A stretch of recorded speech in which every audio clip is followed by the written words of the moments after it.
The 2008 financial crisis was the worst economic disaster since the Great Depression of 1929. It led to what is now known as the Great Recession. Certainly, there is a cause to the recession, but it is almost impossible to pinpoint.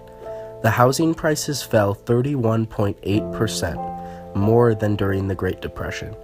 2 years after the recession ended, unemployment was still above 9%, due to Kimberly Amato. At first, realtors applauded. They thought the overheated housing market would return to a more sustainable level. Realtors didn't realize there were too many homeowners with questionable credit. They had taken out loans for 100% of their home's value. Many blame the Community Reinvestment Act. That pushed banks to make loans in subprime areas, but that wasn't the underlying cause. The Graham-Rudman Act was the real villain.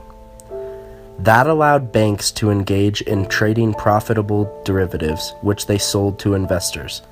These mortgage-backed securities needed mortgages as collateral.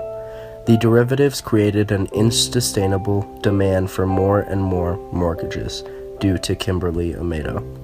Over the late 2000s, the average effective minimum wage rose by 30% across the United States.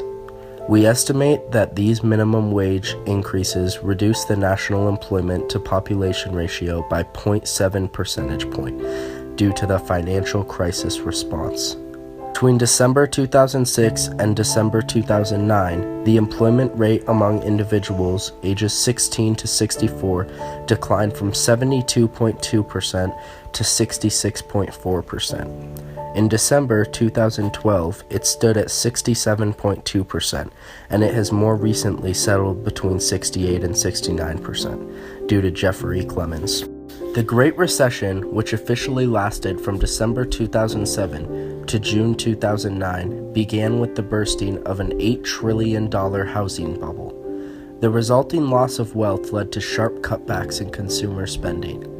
This loss of consumption, combined with the financial market chaos triggered by the bursting of the bubble, also led to a collapse in business investment. As consumer spending and business investment dried up, massive job loss followed.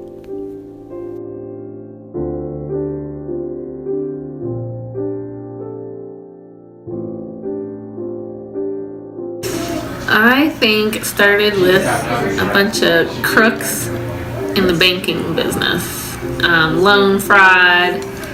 They would do whatever it took to get people loans. Well, basically, you only had to have a pulse to have a loan. So then therefore everybody took all the money, and the people that borrowed the money never paid the money back, and therefore at some point it all started to fall apart. Well, it was weird because it was like in a wave. Like in Colorado, different areas were hit at different times. So like Jefferson County, Lakewood, Wheat Ridge, Arvada, their values all went down first, and then they recovered quicker, and then the East Denver, Aurora, those values kept staying low. They turned low for a little bit longer because there was more of them. And in the rest of the United States, like people like in different states where they had people that necessarily didn't have jobs, they just were going off their credit scores and didn't have to verify their income. Those states were hit harder, like Florida, Arizona, Louisiana. So I think in the United States, seems like in the South a lot, their housing market really took a dive.